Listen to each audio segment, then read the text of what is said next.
Welcome to this video on reaction rates and what makes chemical reactions go fast or slow. The main ideas for this video are kinetic molecular theory and temperature, concentration, surface area, and catalyst. We'll be talking about those last four quite a bit because those are the four factors that make a reaction speed up or slow down. And then finally, F, you can see there is activation energy. So again, that's kinetic molecular theory, temperature, concentration, surface area, catalyst, and activation energy. What is kinetic molecular theory? It's by far one of the easiest theories in chemistry. All it's saying is that you need chemicals to collide in order to have a reaction. So be sure to write down in your notes what is underlined here. Chemical reactions happen because particles collide. Now you may have remembered learning about kinetic energy in your physics class. Kinetic is simply movement. So the faster the particles are moving, the more likely they are to collide and react. That makes sense. The slower the particles move, the less likely they are to collide and react. So that's called kinetic molecular theory, which is also commonly called KMT. Now I want you to add this picture into your notes. What we have here are the states of matter in the solid, liquid, and gas.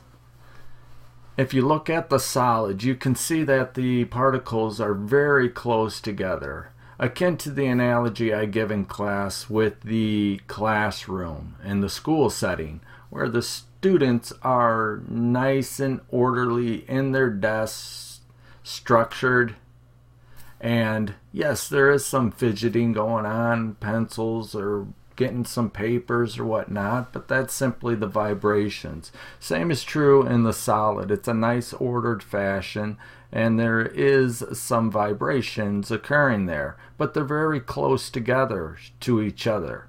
They're touching one another. And in a liquid, as you can see in the middle picture there, now there is the ability to slide past each other, to move past each other.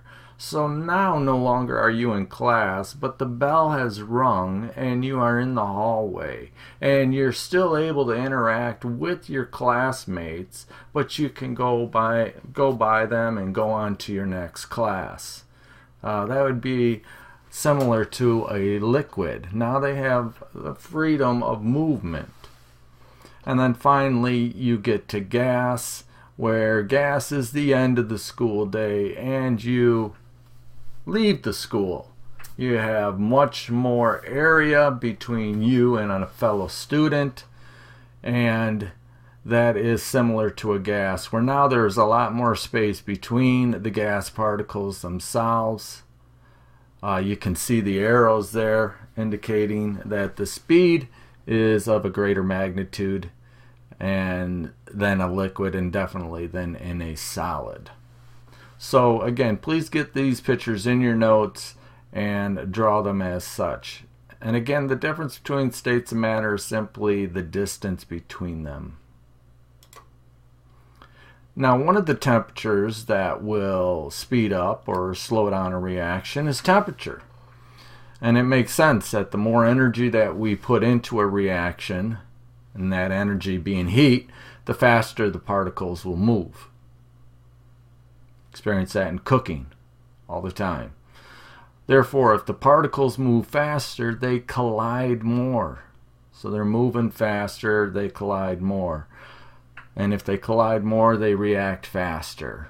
Again, another analogy with that would be the students in the hallway. If they're running to their classes, there's a better chance for them to collide. As if they're slowly walking to the next class, then the chance to collide is much less. And temperature can be decreased, of course. That's what we do with a refrigerator or freezer. That slows down the reaction. That slows down the collisions also. So the higher the temperature, the faster the reaction. And we call this a direct relationship.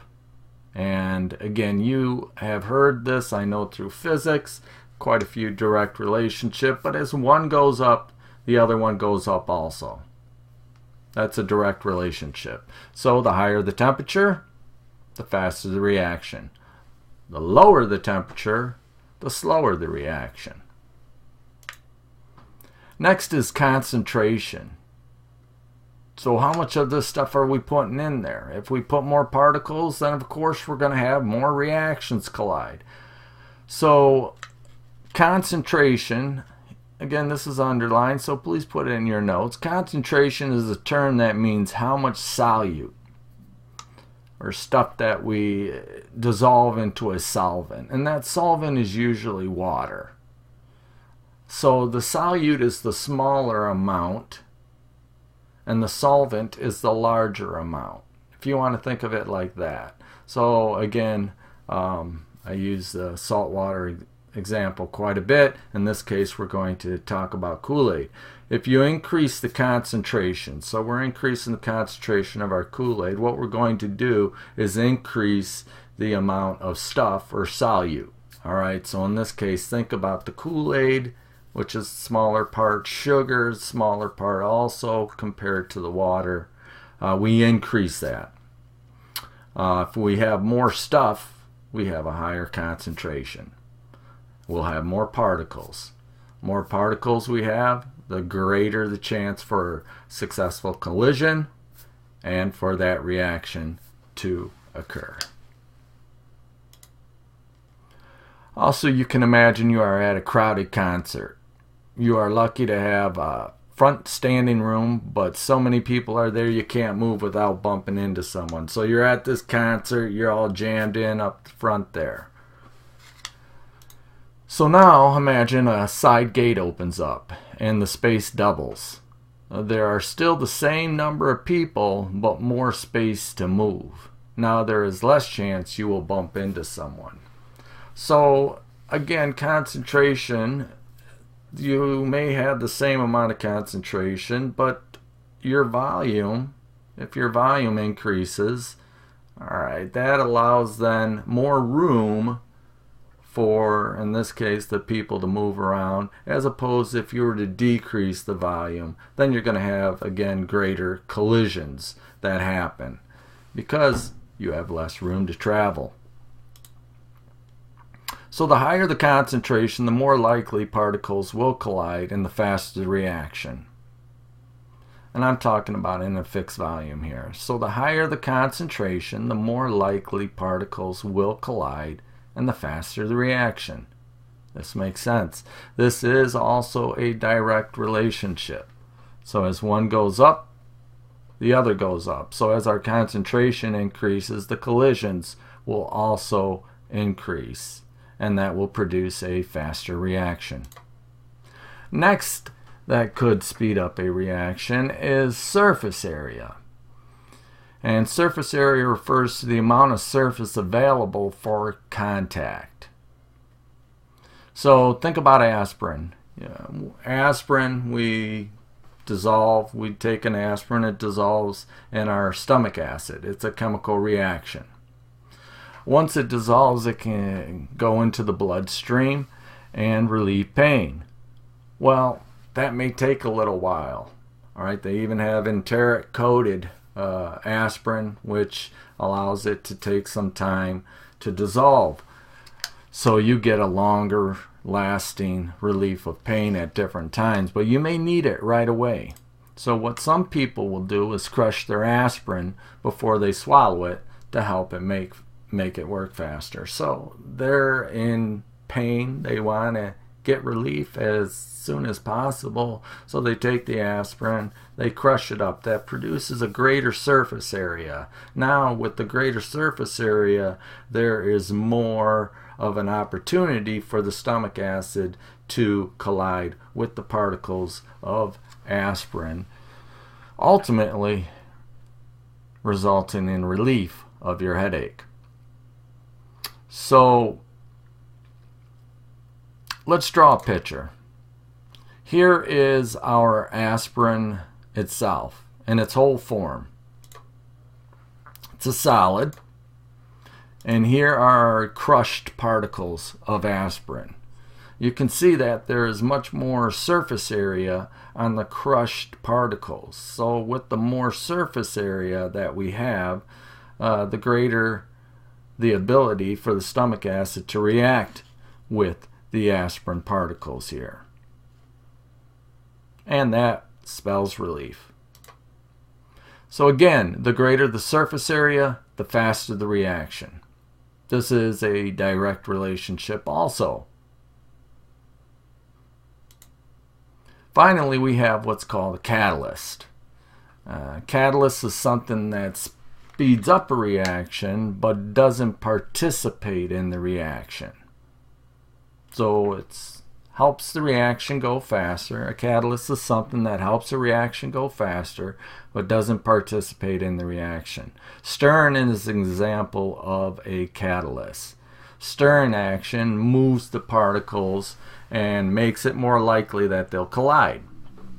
But the stirring rod itself isn't involved in the reaction, doesn't participate in the reaction at all. It's just making the particles go faster. By them going faster, they have a better chance of colliding, and by that we get a faster reaction. Addition of a catalyst causes the reaction rate to go faster. Again, this is another direct relationship. As one goes up, the other one goes up. As our stirring increases, our reaction rate increases also. Lastly, what we have is something known as activation energy. And you may have heard me use the term successful collision. Well, that's what this activation refers to. We have to get over this activation energy in order to have a successful collision.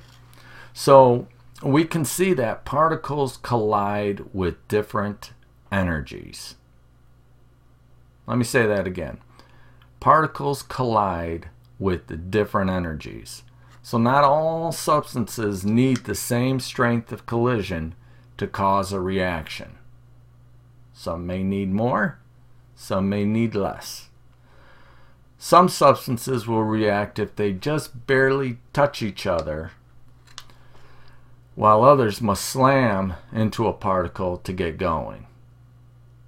So it depends on the reaction itself and the activation that is needed. And this next slide will help you visualize what we mean by activation energy. Activation energy is the amount of energy a substance needs to collide with to get a reaction going. And that is called its activation energy. At the bottom here we have a diagram. So having a lower activation energy, that's the one in red, means the reaction will start easier. Anything that makes activation energy lower will make a reaction happen faster. And that's why we use catalysts, is to lower that activation energy. So let's look at this reaction here. It's one reaction. One is, the blue is an uncatalyzed, so we're not using a catalyst in this reaction. And you can see that hill, that blue hill there. And then you can see that we have added a catalyst, which has lowered our activation energy. Think of this as if you were riding a bike. So you are riding a bike up that blue activation hill. It takes much more energy for you to get over that hill. But then if we were to bring in a catalyst, let's say some type of machinery that's going to lower that hill. So now we have the red hill there, which is catalyzed. It's much easier for you to pedal over that hill, and more people are going to be able to get over that hill. Well, if that's the case, then that means we're going to have a reaction that happens faster. So thank you for watching. Do your summary. Don't skimp. Remember, the better your summary, the more you remember later.